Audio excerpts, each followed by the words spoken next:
I your psychology mentor Kirti कांजुबाला।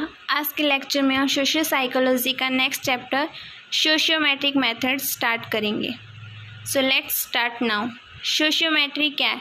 Sociometry means social measurement. Sociometry का मतलब है सोशल मेजरमेंट और ये एक साइंटिफिक ऑब्जर्वेशन की ही फॉर्म है।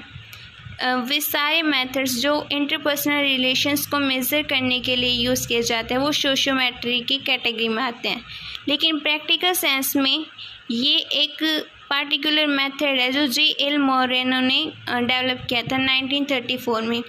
ये एक टाइप की नॉमिनेशन टेक्निक होती है जिसके अंडर में हर एक मेंबर दूसरे मेंबर को या तो नॉमिनेट करता है या उसे रखता है उस एक टेस्ट को अपने ध्यान में रखते हुए।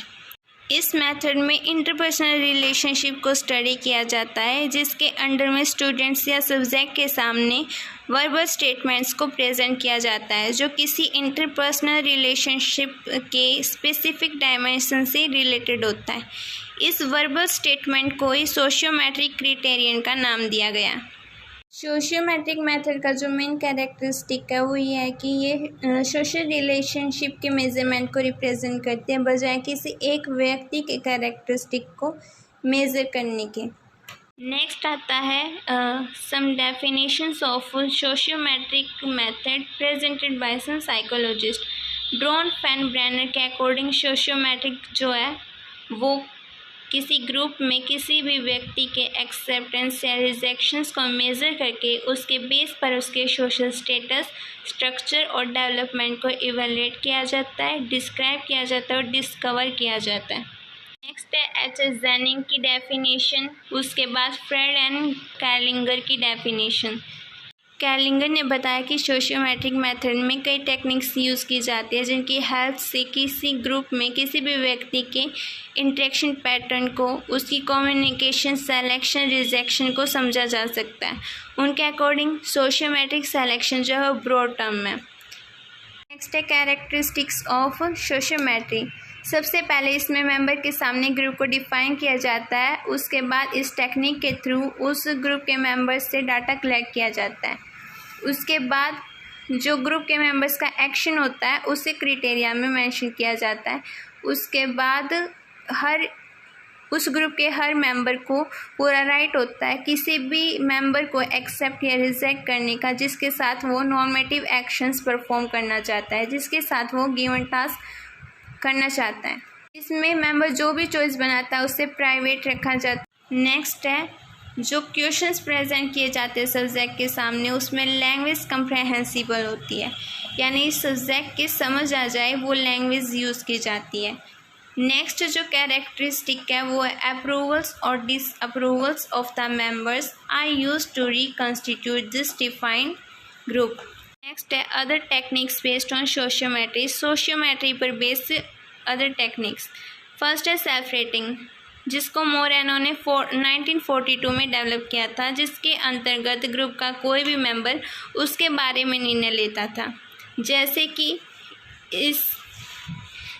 इसमें सब्जेक्ट के सामने कुछ क्वेश्चंस पूछे जाते थे, जैसे वो किसके साथ ये टास्क परफॉर्म करना पसंद करेगा या कौन आपको ये टास्क करने के लिए चूज़ करेगा, कौन रिजेक्ट करेगा, एटसेट्रा। इस टेक्निक के साथ हमें उस पर्सन के सेल्फ परसेप्शन को भी मेज़र कर सकते थे, उसकी एक्यूरेसी को एस्टिमेट कर सकते हैं। नेक्स्ट है रिलेशनल एनालिसिस जिसे रेनाल्डो टैगरे ने डेवलप किया था।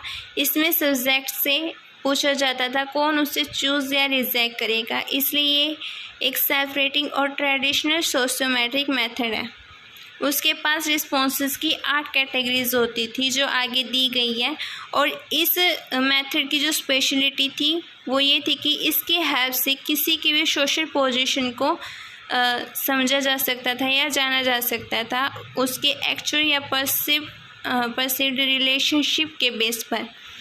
This technique has also proved to be very useful in the investigation of variables like accuracy of perception of interpersonal relations and social sensitivity. Next है scaling method जिसे garden and Thomson ने apply करने की कोशिश की थी। इसकी help से वे ये पता लगाने की कोशिश करते थे कि ग्रुप अपने मेंबर्स को क्या सेटिस्फैक्शन देता है, इसके लिए उन्होंने स्केल्स के एक सेट को बनाया जिसकी हेल्प से वे ग्रुप मेंबर्स की रेटिंग करते थे, ग्रुप मेंबर्स को रेटिंग देते थे। किस बेस पर? वो ग्रुप नीड्स को सेटिस्फेक्शन देने की एबिलिटी के बेस पर। टेक्निक में हर मेंबर एक दूसरे की रेटिंग करता है, रेटिंग देता है। नेक्स्ट है ग्रुप प्रेफरेंस रिकॉर्ड।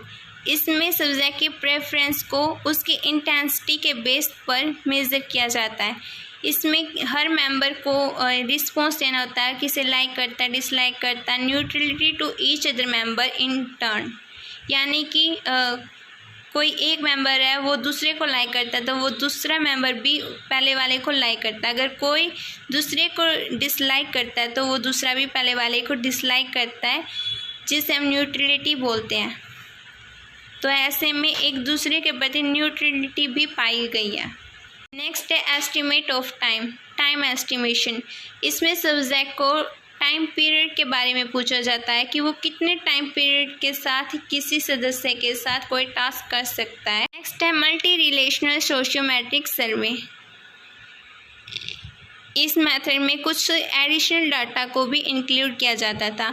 इसमें 2 टाइप की क्वेश्चनरी की कैटेगरी होती है। पहली organizational goal oriented, second non goal oriented. इसमें गोल डायरेक्टेड एक्शंस के लिए पास्ट रिलेशनशिप को डिटरमाइन किया गया। फर्स्ट प्रेस्क्राइब, जो किसी भी ऑर्गेनाइजेशन के लीडर द्वारा डिफाइन किया गया होता है। Second perceived, defined by reports of the subject of prescribed relationship. Third actual relationship. Fourth desired, जो पॉजिटिव सोशियोमेट्रिक से टेस्ट से डिटेक्ट किया जाता है। फिफ्थ रिजेक्टेड, जो नेगेटिव सोशियोमेट्रिक टेस्ट से डिटेक्ट किए जाते हैं। इनकी हेल्प से हमारे पास 5 सेट्स कलेक्ट हो जाते हैं, जिनकी हेल्प से हम ये पता लगा सकते हैं कि किसी भी ऑर्गेनाइजेशन में किस टाइप की रिलेशनल पैटर्न पाई जाती हैं। नेक्स्ट है गैस वुड टेक्निक। इसमें रिसर्चर जो होता है वो पॉजिटिव या नेगेटिव डिफरेंट डिस्क्रिप्शन को प्रेजेंट करता है। उस डिस्क्रिप्शन के अकॉर्डिंग ग्रुप मेंबर्स को कोई मेंबर सेलेक्ट करना होता है। इसकी हेल्प से हम कोई पर्सनैलिटी को भी रिवील कर सकते हैं, लेकिन इस ग्रुप की जो लिमिटेशन है वो ये है कि ये एक छोटे ग्रुप की सिलेक्शन या रेपुटेशन तक ही लिमिटेड है। ये किसी इंटरेक्शन या कम्युनिकेशन पैटर्न के बारे में स्पेसिफिक इंफॉर्मेशन प्रोवाइड नहीं करती। नेक्स्ट है रेटिंग ऑफ इंटरपर्सनल अट्रैक्टिवनेस। इसमें सब्जेक्ट को डिफरेंट टाइप्स ऑफ इंटरेक्शन से रिलेटेड 9 पॉइंट स्केल को रिस्पॉन्ड करना होता था। इसमें फैक्टर एनालिसिस को यूज़ किया जाता था किसी भी व्यक्ति का उसका सोशल रिलेशनशिप मेज़र करने के लिए या आइडेंटिफाई करने के लिए।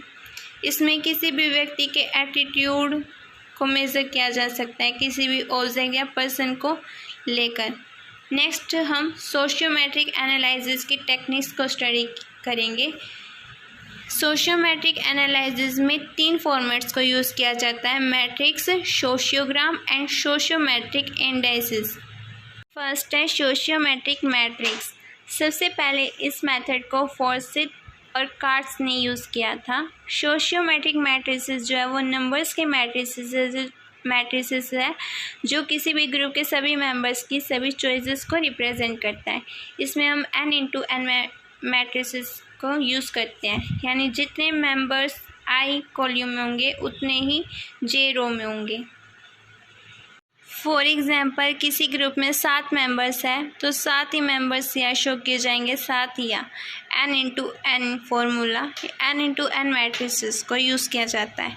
इसमें सोशियोमेट्रिक क्वेश्चन को प्रेजेंट किया जाता है कि किन्हीं 3 पर्सन्स को चूज़ करो जिनके साथ आप ही एक्सपेरिमेंट कंडक्ट करना चाहोगे अगले 2 महीने तक।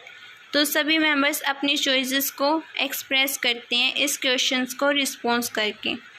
जो इंसान किसी इंसान को सेलेक्ट करता है, जो मेंबर दूसरे मेंबर को सेलेक्ट करता है, वो सिलेक्शन आई से शो की जाती है। और अगर कोई किसी दूसरे मेंबर को सेलेक्ट नहीं करता है तो उसकी एब्सेंस में ओ से डिनोट किया जाता है। कुछ केसेस में हेट्रेड को भी शो किया जाता है, एक्सप्रेस किया जाता है, जिससे नेगेटिव आई से शो किया जाता है। जैसे इस डाटा में ए ने तो खुद रिस्पॉन्स कर रहा है यहाँ पर, तो ओ है एब्सेंस ऑफ सिलेक्शन के केस में। ए बी को सिलेक्ट करता है तो आई से डेनोट है, सी को सिलेक्ट करता है आई से डेनोट है। इस डाटा में नेगेटिव आई नहीं है, इसका मतलब यह है कि कोई भी ग्रुप मेंबर दूसरे ग्रुप मेंबर को हेटर शो नहीं कर रहा है, हेटर रिस्पॉन्स नहीं कर रहा है।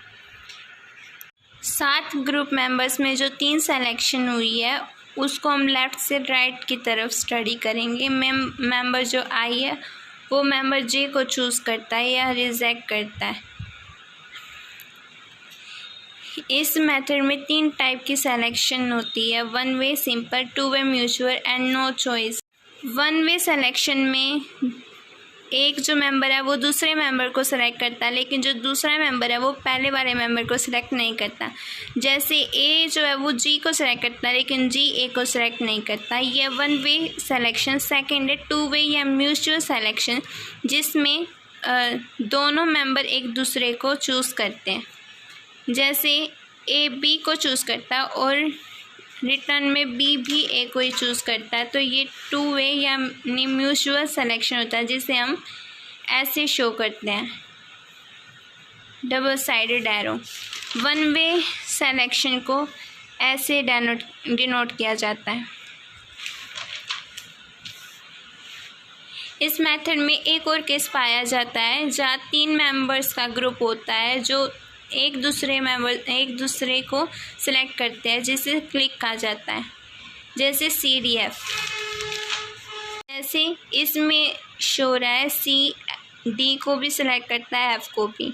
डी है वो सी को भी सिलेक्ट करता है और एफ को भी। एफ जो है वो सी को भी सिलेक्ट करता है और डी को भी। यानी ये तीनों ग्रुप मेंबर जो है वो एक दूसरे को सिलेक्ट करते ही करते हैं, तो इनका जो ग्रुप होता है उससे क्लिक कहा जाता है। उसके बाद हम हर कॉलम का, हर मेंबर का सम करते हैं। एक ग्रुप को किस किस ने चूज़ किया है, बी मेंबर को किस किस ने चूज़ किया है, सी मेंबर को किस किस ने चूज़ किया है, डी ई एफ जी।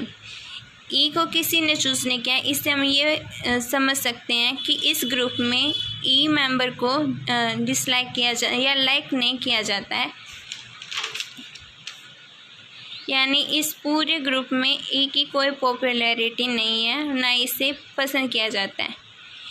इस मेथड की कुछ लिमिटेशंस भी है, जैसे ये सिर्फ एक सप्लीमेंटेशन है इस अप्रोच का, यानी कि ये इस अप्रोचेस में सिर्फ एडिशन के रूप में है और ये सोशियोमेट्रिक ग्राफ को रिप्लेस नहीं कर सकता। उन्होंने ये पॉइंट आउट किया कि कुछ फिक्स्ड रिलेशनशिप जो होते हैं such as chances of communication, वो इस मैट्रिक्स में लोकलाइज नहीं की जा सकती, जो सोशियोग्राम में की जा सकती है। सेकंड जो लिमिटेशन है, ये एक कॉम्प्लेक्स प्रोसीजर और लॉन्गर टाइम प्रोसीजर साबित हुआ है कुछ केसेस में। थर्ड जो है वो सम डायरेक्शंस में जो ये मेथड है वो अप्रोप्रिएट नहीं माना जाता। नेक्स्ट जो है सोशल बिहेवियर पैटर्न्स को ये डिटेक्ट नहीं कर पाता कुछ केसेस में, इसलिए। लेकिन इतनी लिमिटेशंस होने के बावजूद इस मेथड को यूज़फुल माना जाता है, क्योंकि ये अनलिमिटेड साइज़ के ग्रुप को स्टडी कर सकता है। आज के वीडियो में इतना ही, बाकी का हम नेक्स्ट लेक्चर में स्टडी करेंगे, नेक्स्ट वीडियो में स्टडी करेंगे। So thanks guys.